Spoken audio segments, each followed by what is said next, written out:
Hello, second hour. Are you ready for our student presenters?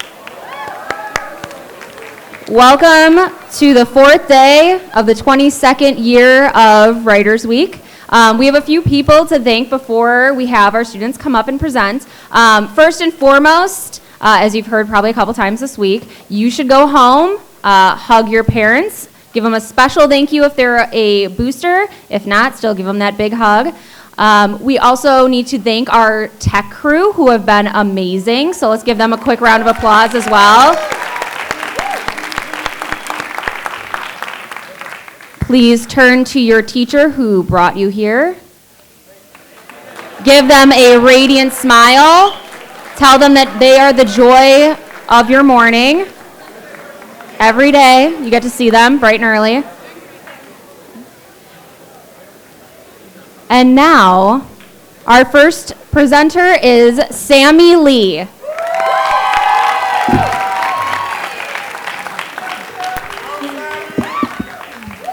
Hey, hi.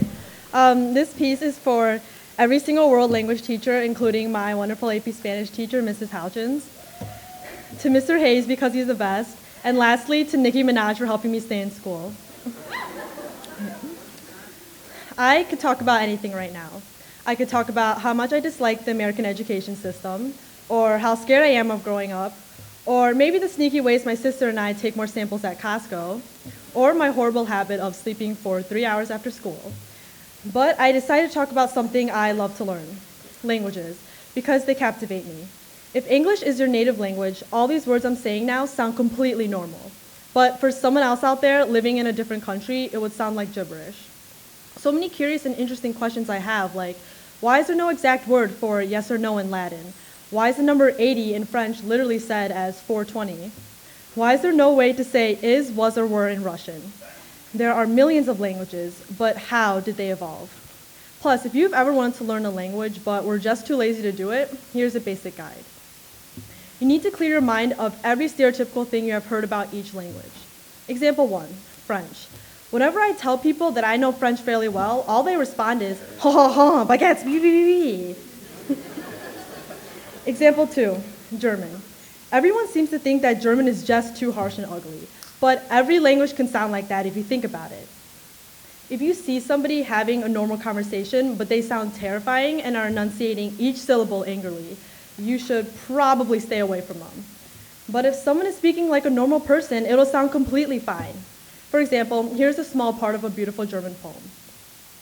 Die Luft ging durch die Felder, die Ähren wogten sacht. Es rauschten leis die Wälder, so sternklar war die Nacht. See, this is how an ordinary person would sound like, because I highly doubt that you would hear two people screaming to each other about how their day was. Now I completely understand those posters in the hall that say, think German is ugly, or take German. I understand those German teachers now. I feel ya, I feel ya. Remember that it's easier to learn a language that is similar to one you already know. For example, when I taught myself French, I learned pretty fast because I already knew Spanish, and they're similar in a lot of ways. But when I tried learning a bit of Russian, I stopped after 2 days. And remember, to really become fluent, you need to live in that country and speak it 24/7. Which is why I cannot wait to go to college and study abroad so I can finally immerse and become fluent. Also, to have no parents, right? Ha, just kidding, Mom. For real, my mom's in the audience right now.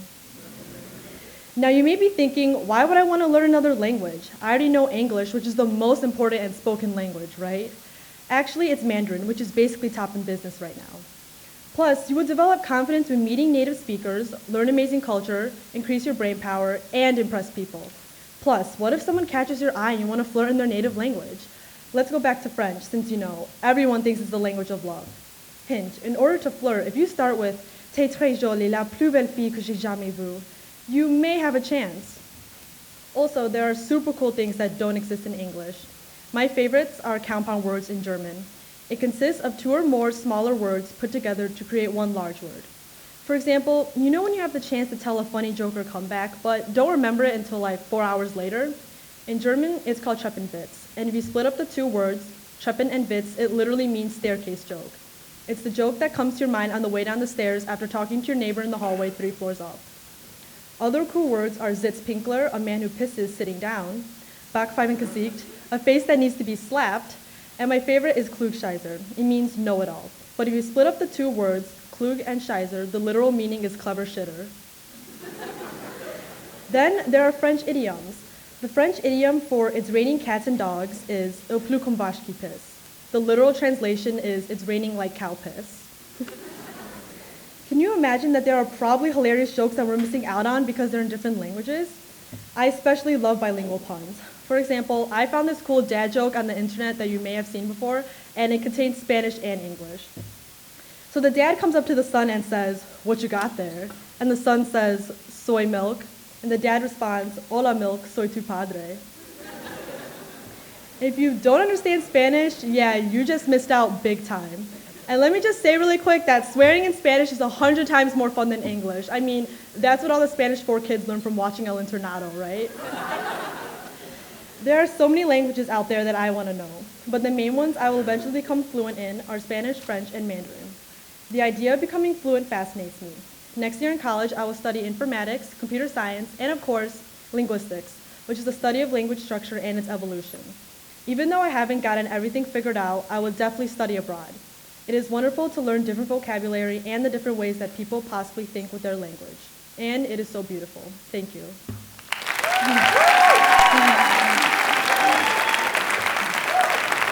Up next is Abby Cohen.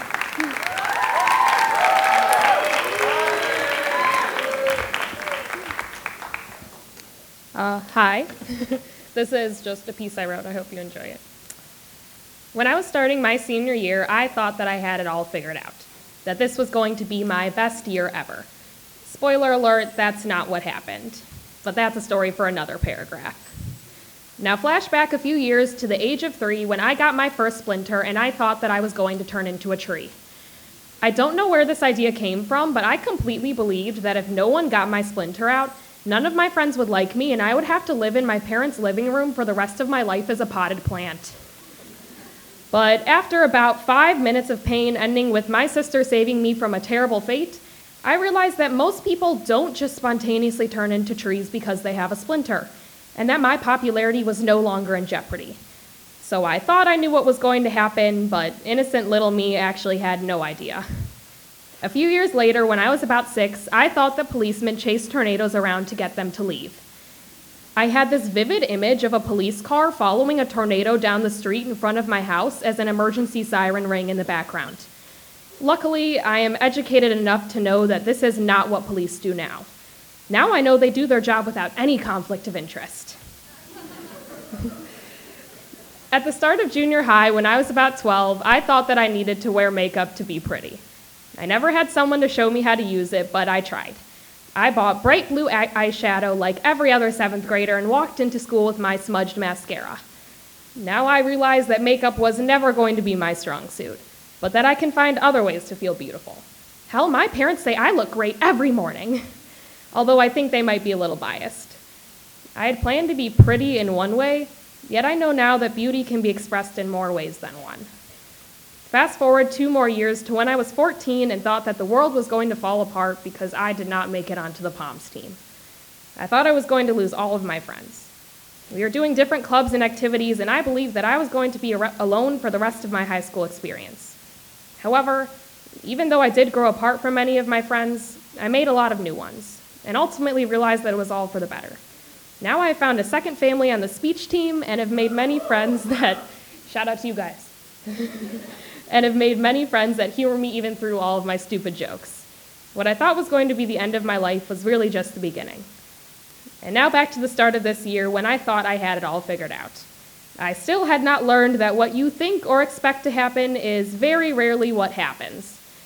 During this year, the year that was supposed to be the best year ever, I quit my job, did not meet a lot of my personal goals, and even managed to total my prize 1999 Toyota Avalon.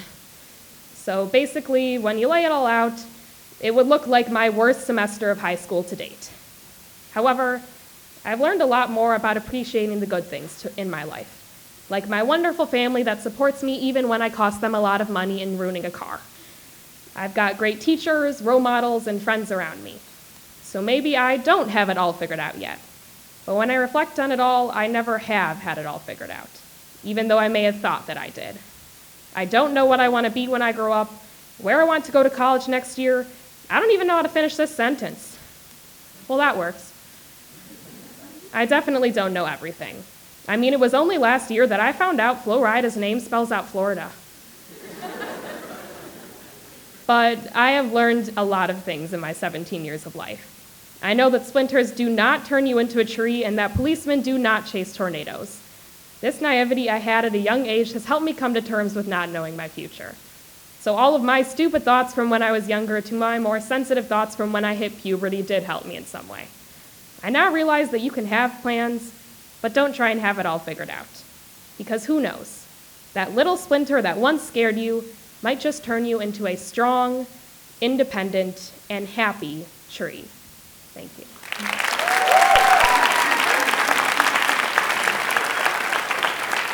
Next up is Megan Jong.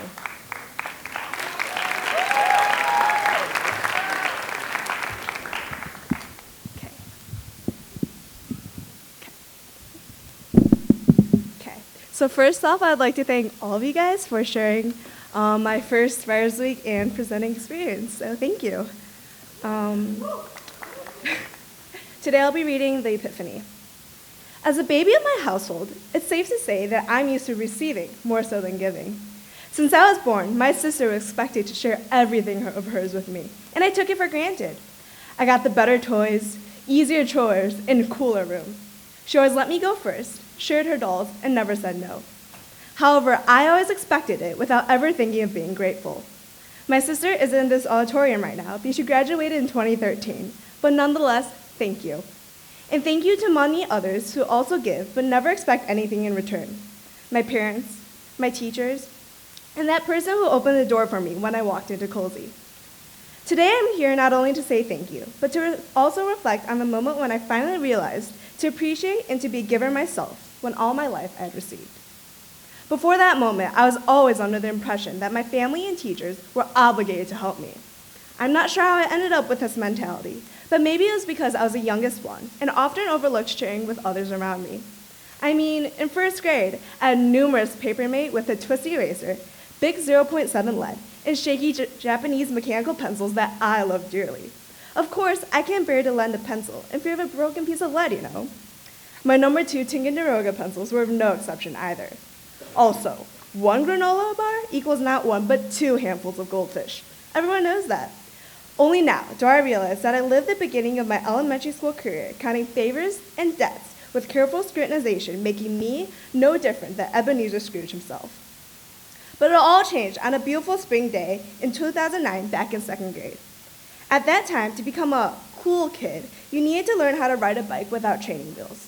Unfortunately, I was one of the last few who knew how to and was desperately struggling to stay upright. Yeah, imagine the pressure. That day, out of the blue, my 4th grade neighbor offered to teach me. A peer, a friend, helping me? That afternoon, she patiently guided, pushed, and encouraged me until I mastered the art. She gave me detailed tips such as keep your arms steady and pedal faster, without ever hesitating to cheer me up when I wanted to quit. It was after many hours that she finally came up with a bold plan. I was to ride down from the top of my sloped driveway and use the momentum to finally start riding. I wasn't afraid of falling because with my helmet I was invincible, so I tried it and it worked. My neighbor had taught me until we were both riding our bikes, laughing, and having a great time. When it came for us to part ways and return home, I was hesitant and expected her to want some form of payment. As you remember, trades and debts are one of the skills 2nd graders possess, especially regarding snacks. I thought to myself, does this mean I have to share my favorite Oreos with her now? But to my surprise, she only smiled, waved, and then ran back home for dinner. I was so shocked, I almost lost my balance. It was a foreign feeling that I felt, a fuzzy, warm feeling that changed me without my knowing. Of course, I did not change the very next morning, but I was no longer oblivious to those small acts of selfless kindness from my peers. Christina, thank you for lending me money that one time to buy a t-shirt. Instead of wanting it back, you just told me to keep it as a birthday present when it was clearly months away. Fiona, thank you for letting me borrow your gym clothes even though I probably sweat a lot and made it all gross. And those are only 2 examples of many. Like a snowball, each act I witnessed made me more determined to be someone who gives without asking for anything in return. Standing here and reflecting on my past, I now realize how much happier and more optimistic I've become after noticing the care and love people spread to one another on a daily basis. So, thank you, friends. And thank you, stranger, who gave me a smile in the halls today. Thank you. I urge all of you to never overlook kindness, no matter how small they act. You never know, it might make a profound difference in someone else's life. I'm not sure if you're out there right now, or hey, if you remember that spring day, but thank you so much, Gabby.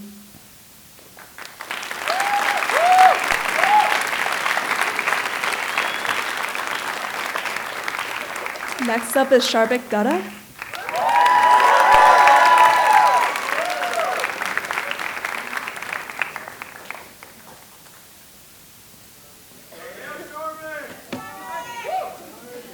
What's up, guys? Hold on, I'm gonna turn that a little bit. Is that good? Everyone hear me? All right, so I have a lot of shout-outs to get to, so I'm just gonna start all the way. All right, so first, shout-out to my mom. I love you. All right, to Mrs. Eng's second period, right there. That's right. You guys rock. To Sarah Gannis, she's recording this. To my girlfriend right there, Lucky Nandiri, she's for helping me practice my speech a lot. Mr. Harridges, right over there. So to all my English teachers, freshman year, he broke an English textbook. And if anyone from the administration is here, he didn't actually break any school property, but we both know what really happened. To Ms. Brockman, if she's here, for putting up with my incessant yelling about Notre Dame last year, as she's a Michigan alum.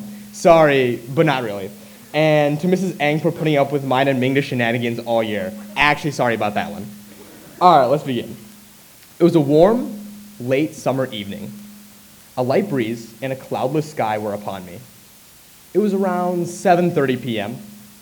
I looked up and I noticed a beautiful sunset as a final farewell of the passing day, much like the final farewell I would have to give in the near future. But for now, I was more concerned about starting my soccer season off right. It was the start of 8th grade, and I was excited to step on the field after a long summer without the game that I loved. However, 20 minutes into practice, my coach yelled the dreaded words that no athlete ever wants to hear. All right, boys, get on the line. That could only mean one thing: suicide drills. Now, soccer had always been the sport of choice in my family. Both my brother and I started playing at the young age of 5. Rather than tossing around the pigskin at Thanksgiving, we passed around the soccer ball. And behind it all was my father. He pushed me to run that extra lap, take that last free kick, and be mentally tough, all to make me better. So when he received the news, I knew he was just as devastated as I was. So with discontent on our faces, we jogged to the line. Suicide drills were my coach's favorite weapon. They are a speed drill intended to make the person doing them sprint as fast as possible for as long as possible. Coach set up some cones, blew his whistle, and we were off. By the third rotation, I willed myself to get to that cone. As I hit the halfway point, I felt a surge of adrenaline. My pupils dilated. I focused on the clean white sideline that was my finish line. I turned to the cone, pushed off my left leg, and heard a loud crack.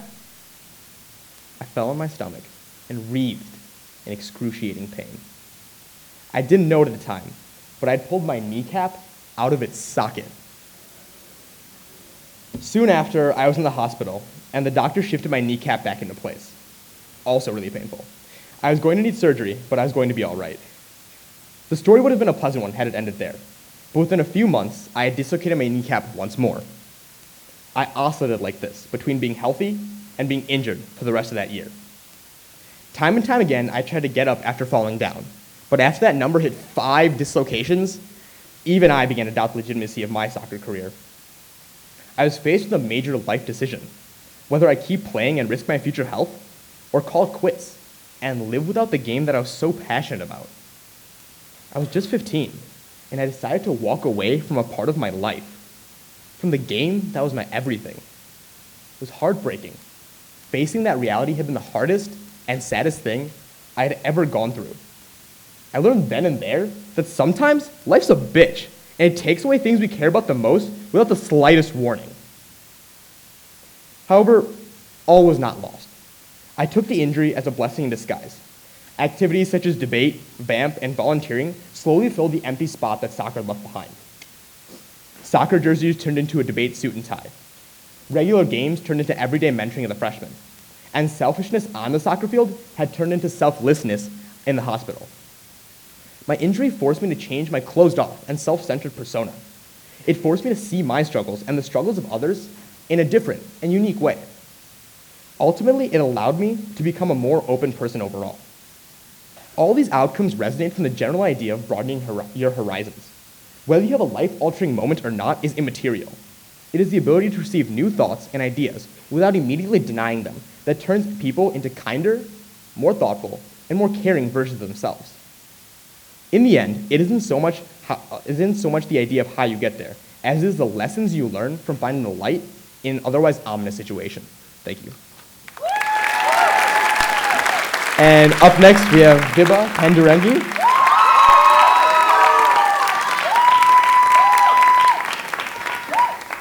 Hi, this is a college essay I wrote earlier this year that I kind of fixed up for Writers Week. Blink. My vision is focused directly on my own eyes in the mirror. I blink again. My brain whirs into a whiz of blurred thoughts. Everyone is watching you, judging you. I hesitate. I glance left and right as subtly as I can, trying not to attract any attention to myself. Mr. Patton, my yoga teacher, notices anyway and nods his head straight, reminding me to hold eye contact with my reflection in the mirror. A seemingly simple task that I am somehow unable to accomplish. My brain cannot stop thinking, cannot stop judging, cannot stop and just stay present.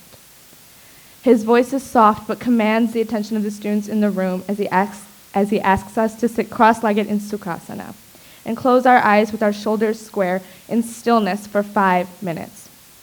I focus on the air entering and leaving my lungs as I count my breath. 1, 2, 3, 4, 5, 6.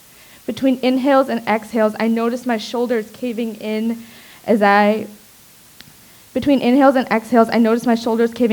counting is abandoned, mindfulness lost as I think about the physics test, about newspaper edits after school, about the upcoming football game. I cannot stay with the poses. My brain's mantra of stop, you can't, you don't have to, overwhelms the whispers of you can, revert your focus, just breathe. As my shoulders begin to fold in, I close into myself. Mr. Patton comes over and gently straightens me to sit tall with my chin high, a power pose. He compares the practice of yoga to the ability to cope with what life brings. To focus on the breath and deepen one's lunge despite the burning singe in the thighs is a practice of controlling your brain, standing strong through struggle and refocusing. Stay with the pose, he says, but I know he means more than stance on the mat. It is simple to shrug off the practice behind a facade of indifference and inability, but it is difficult to persevere and build the stamina necessary to continue. Through yoga, the part of my brain that tells me I can't, that pushes me to take the easy way out, cannot overpower me. I can overcome. Through our impromptu conversations with randomly assigned peers in class, I've gotten to know people I probably never would have talked to if it wasn't for Mr. Patton. The realization that maybe I'm not as socially awkward as I thought, or maybe that everyone else just is too, came quickly, and I began to form connections with people I hadn't even thought about approaching before. Mr. Patton always tells us, do not say I can't, say I will. Just because you may not be able to get into your headstand today does not mean you cannot. You eventually will. Looking back on high school, I realized I've held myself back in multiple ways. My tendency to constantly think about what other people think and others' opinions of me and my actions only hindered me.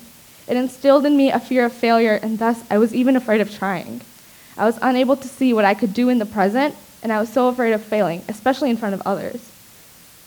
Through the simple motions of kicking my legs up into a headstand and falling over and over and over, I've learned to overcome this fear and have come to understand that just because I cannot complete something the first time does not mean I never will. Although still a work in progress, I replaced the constant repetition of what if I can't in my head with what if I can, and that brings me up here to this stage today. I wanted to be a part of Writers Week after my first one freshman year, but I've always been too afraid. So even though I'm probably visibly shaking up here right now, I'm glad to be here, letting go of my fear of judgment from all of you and learning to put myself and my writing out there. Although I'm not in his yoga class anymore this semester, I know that I'll take my new sense of self wherever I go to college next year. So to you, I challenge you all to talk to a person you'd never think to talk to before. You may have more in common than you think. And I challenge you to do that one thing that you've been too afraid to do, whether it's joining a new club, taking a new class, or applying for Writers Week next year. And to Mr. Patton, thank you. If it weren't for you, I probably would not be standing up here on this stage today. So as I come out of Sukhasana, I open my eyes to my reflection. Unnerved, I stare. I am, and I can be.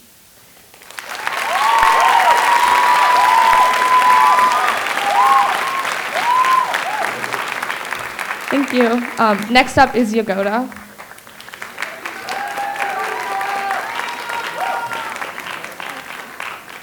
Hey fam. Okay. Well, I'm Yagoda, also known as MC Goda. Well, that's what my friends would call me if I had any, but you know, who needs friends? That was a joke. Don't kill yourself laughing. It's okay. So before I start, I would like to say that thank you to everyone who helped me get on the stage. Shout out to Ms. Vidala's Creative Comm class and everyone who is here. Okay. This is called Common Core Dreams, and I hope you guys like it. It's hard to be a teen sitting in the room trying not to scream with mountains of homework and tests in between. There's no time to rest because you have to pass the next test. My anxiety is rising, my grades are dropping, college essays, applications, and lack of luck is surprising. But that's okay, Common Core will help, they say. Just think the same and sit in that seat all day. Be the clones they want you to be, but soon enough this world will lack creativity. But I refuse to be bland. I'll take a stand for them to know I'm not a clone. I'm a human being made to be great in this world that's filled with hate. To me, Common Core is a joke, and with all this homework, I feel like I need 10 Cokes. Caffeine is a bad addiction, but that's the only thing that'll keep me awake when education seems worse than nonfiction. Congressmen, presidents, politicians too, please stop what you're doing and make me like school. Common Core is very useless, only because I know I won't use it. I won't buy 100 apples and calculate pi. The only thing I want to do to Common Core is kiss it goodbye. But that won't happen. I'm expected to learn with tests that make politicians richer and my education poorer. What in this world will stop this horror? I don't know, but I hope it disappears soon before I can't take it anymore. Goodbye, life. Hello, stress. Thanks, politicians. I hope you see the mess you made. I hope the money is worth it because this kid's creativity is already starting to fade. Thank you.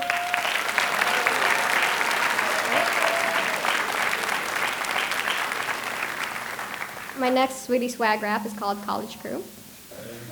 Dear future students, listen to me. I got a story to tell, and no, it's not how I became the Fresh Prince of Bel-Air. I went to college, as should you. Honestly, it's the best option to do. Don't worry, I'll get you there. Don't be scared, it's not that bad. College is honestly really rad. You have professors, freedom, and adventures too. But first we need to get through the basics. 1, you need to find a crew. Not your friends, but a crew to help you. FAFSA, transcripts, scholarships as well. This crew will help you and tell you what to do. We got your back like Tigger's got poos. 2, extra activities, they're really cool. You'll meet friends and they'll fuel college interest. To do this first, you have to quit Twitter, Facebook, and Pinterest. Not forever, don't panic. Honestly, it's good for your mind. It's almost organic. I know you might not believe me, but honestly, these are the roots that grow the tree. And you know what they say, knowledge will set you free. If you need a break, just drink some caffeine. We can't stop now, we got to go. We are just getting used to the college flow. Just kidding, we can rest. The main points are have fun, study hard, but don't forget us teachers, because we'll miss you a lot, because you're a pupil, our student, and most importantly, our shooting star.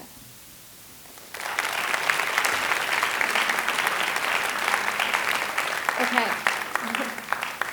My last piece is called What's an Ode? An Ode to My Teacher. But before I do this piece, I just want to see how many teachers are out there. Can we raise a hand?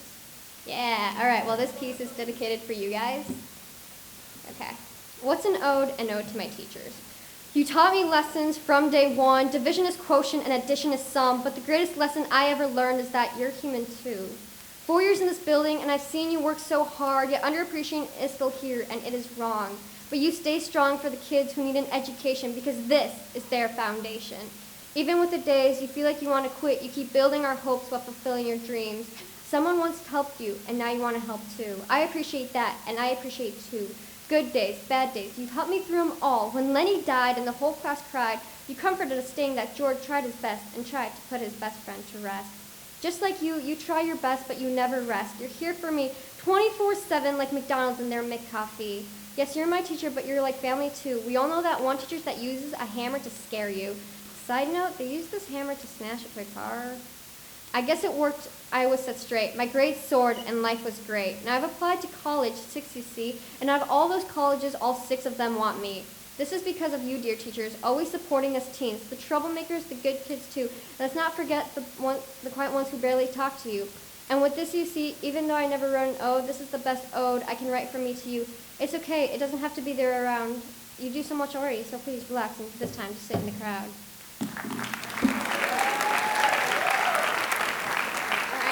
All right. Please give a warm welcome to Angie Cornwell now.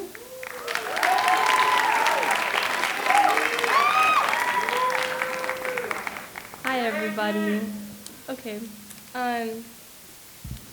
So this is a piece that I wrote for my second hour English class, Miss O'Donnell. And it was on the topic of love, and I think a lot of people like to write about love with like significant others or with family, but I kind of wrote about something that was more personal in my life, which was the journey to loving myself. So here it is. They say that our memories make us who we are. Well, I remember. I remember looking into the mirror in 5th grade and literally telling myself that I was fat. I remember in 7th grade when I began to only eat 1 meal a day in the attempt to finally become skinny. But not only was I losing alarming amounts of weight, I was losing my identity. I remember becoming totally consumed in my attempt to become the girl that I had in my head. The girl who had everything together. She got good grades in every subject. She was in the popular crowd. She wasn't afraid to speak her mind. She had a ton of guys fawning over her. I mean, after all, she was perfect. She had it all together, and she was definitely not me. But I allowed her to control me. My entire identity was put in the attempt to become her. I became depressed and disgusted with myself for never being as perfect as she was. I was falling faster and faster into this pit, and the sad part was that I had become so good at wearing a mask. I could walk around with a smile plastered on my face so that no one would be able to suspect that I had a whirlwind of self-loathing and discontent swirling up inside of me. I could feel myself spiraling downwards, but I wasn't doing anything about it.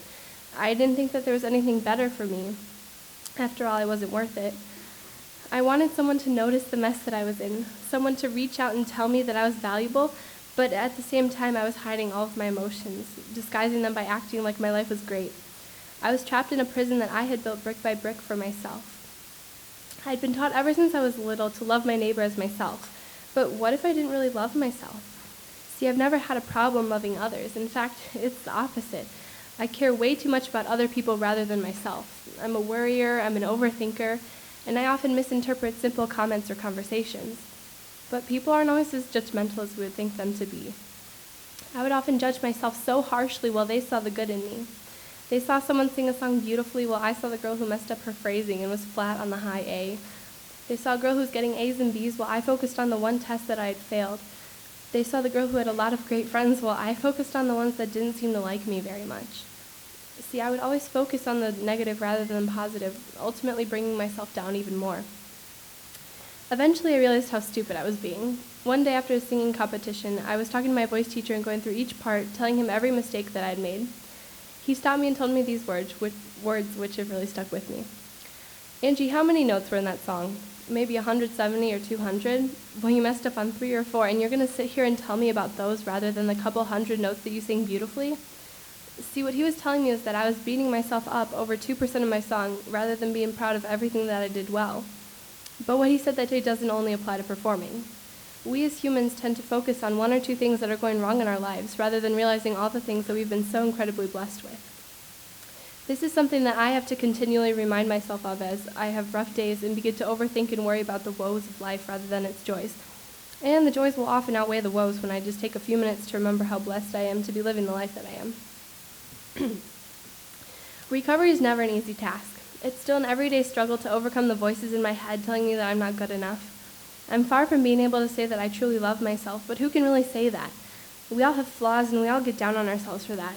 But what we have to realize is that we aren't alone. Looking back, I realized that there are a lot of people who would have reached out to me when I was going through all of that if I had just given them the chance to. But instead, I chose to box myself in and refuse help. I wish I could go back to my younger self and tell her that she's loved, tell her that she's valuable and that she matters to the world, tell her that she can brighten someone's day with her smile, tell her that she's funny, smart, powerful, and strong. Tell her that she doesn't need to eat the same amount of calories as a person below the poverty level in order to be valuable. Tell her that without a doubt, she is loved. but more importantly, that she needs to love herself, because there's still so much left for her. Not for the girl that she wants to be, but for the girl that she is right now.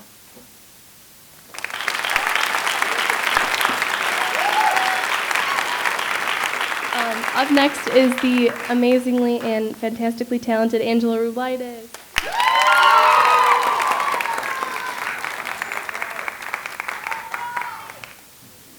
Hello. Shout out to my second period lit class. Mr. Schaefer, sorry my essay was late, but if it helps, I was working on this.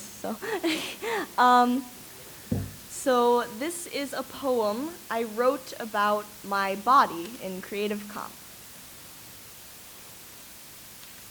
My hair is a quiet swatch of clearance bin fabric. Not quite brown, not quite blonde, and not quite anything noticeable. But it is soft, like a cat's fur or a silky scarf. My eyes are two chocolate M&Ms, held too long in an infant's hand with the color fading slightly from the hard candy coating. But they are rich, and they crinkle when I laugh. My nose is a fragile sparrow's egg, speckled with spatterings of black dots, but it is upturned towards the sun, and when I flare my nostrils, babies laugh. My teeth are unassuming buttermilk mints, but they are placed precisely and do not need adjustment. My shoulders are miles apart, broad enough to shelter a whole family, and they make my clothes fit in strange ways.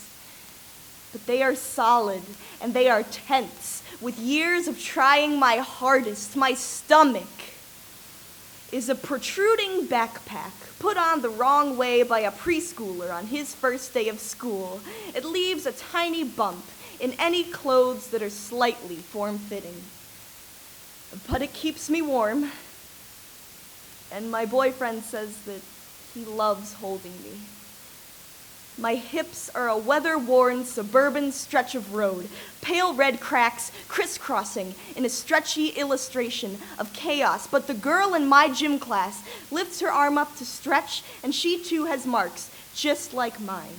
My legs are the trunks of two adolescent trees, thick and broadening as they move upwards towards my thighs. But they look good in heels, and they keep me upright. My feet are two pieces of ginger root, with some toes too big and some toes too strange, and my toenails grow too quickly. But they can carry me through entire days of walking and running and dancing. My mind is the last bent match in a matchbox. Sometimes it is overlooked and sometimes it is glanced at but not used. But at a moment's notice, with a strike against that sandpapery strip on the back of the box, it can flare up and light up a whole room. My heart is a small, quiet animal, nestled safe in a nest of cartilage and ribs and cowardice. But it speaks its mind, and I respect that. I have to respect that. Thank you.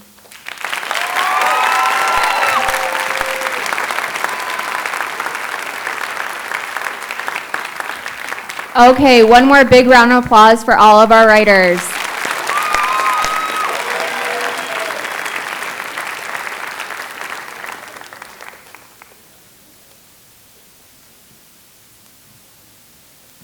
Okay, hi again, guys.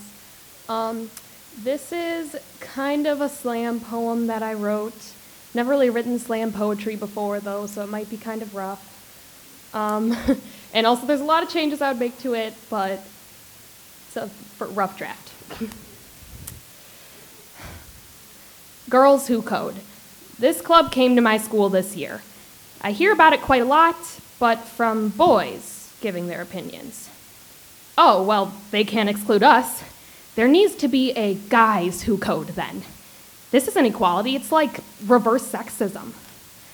Now I want to join this club. It's like, how could girls ever get something for themselves? There can't be a majority of girls over guys. That would be appalling. Yet men always get the majority.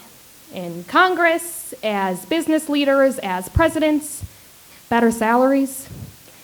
Supreme Court Justice Ruth Bader Ginsburg once said that there will only be enough women on the Supreme Court when there are 9 of them, because no one questioned when there were 9 men. Yet it is terrifying. All females doing something, I mean, we'll let them sit inside, learn how to knit. But please don't touch that hammer. No, sweetie, don't play sports. Don't take extra science classes. That's not a womanly thing to study. We'll leave that for the men. For your brother. A couple years ago, someone also tried to start a feminism club at my school. The boys were shocked. Suddenly, we needed a meninism club, because male don't get enough advantages already. The first step in equality is to fix what needs fixing, and that is not that there are too little of clubs designed for males, or that men aren't encouraged to study certain majors because they are not smart enough, or that males are taught that from a young age by their parents, teachers, and society that they cannot do what their female counterparts can. If men don't have something that women do, it is wrong, unequal. But if women don't have something that men do, then it is normal. This isn't to say that our society doesn't have difficult expectations for boys too. It's just that boys are expected to be stronger and tougher than they may actually be, while girls are expected to be weaker. Because in first grade, I wanted to play soccer, and my parents were shocked. In the 4th grade, my favorite subject was science, and that was considered weird. In junior high, I wanted to be a doctor, a lawyer, a scientist, but society said that girls shouldn't try and follow those careers. And in high school, when asked why we need a Girls Who Code club, some people still don't know the answer.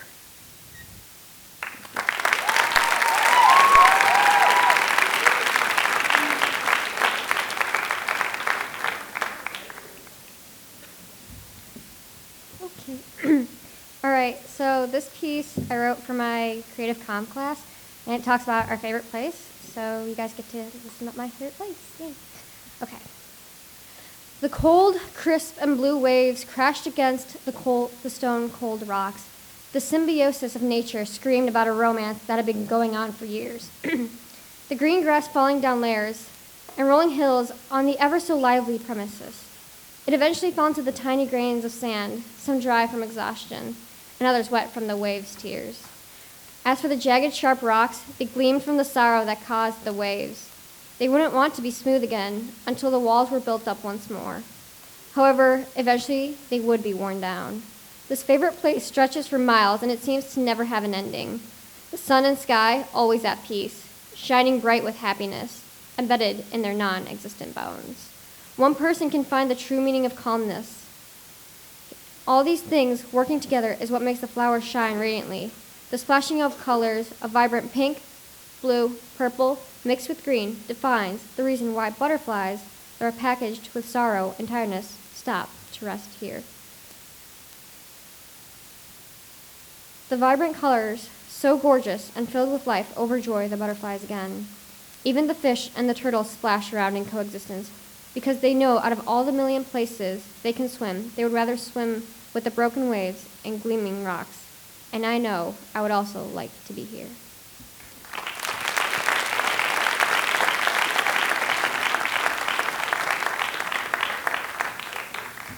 Okay, I think we have time for 1 or 2 questions. So if you have any questions for our writing panel, please put your hands up. Ah, yes. Spirit animal.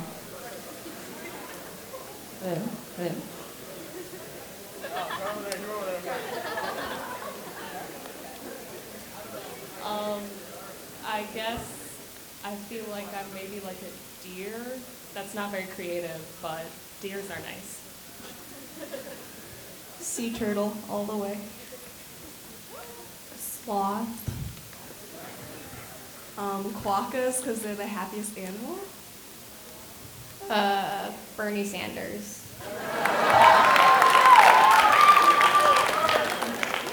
Probably a llama. I'm gonna go with a dog. Okay, any other non-spirit animal questions? Oh, yes, Grace. What inspires you the most? Well, Mrs. Ang telling me I had to write this piece was pretty inspiring for me, so that was good. Myself. I think stress, because I'm like always writing when I'm stressed out, and even when I'm not, I write. So stressed, yeah. My sister. I just find people's stories incredibly inspiring. Just experiences. My family and friends, I love them. I think deadlines can be pretty inspiring. When you're getting pretty close to a deadline, you better start thinking. But definitely like experiences are really inspiring too. All right, one more big round of applause. Thank you, second round.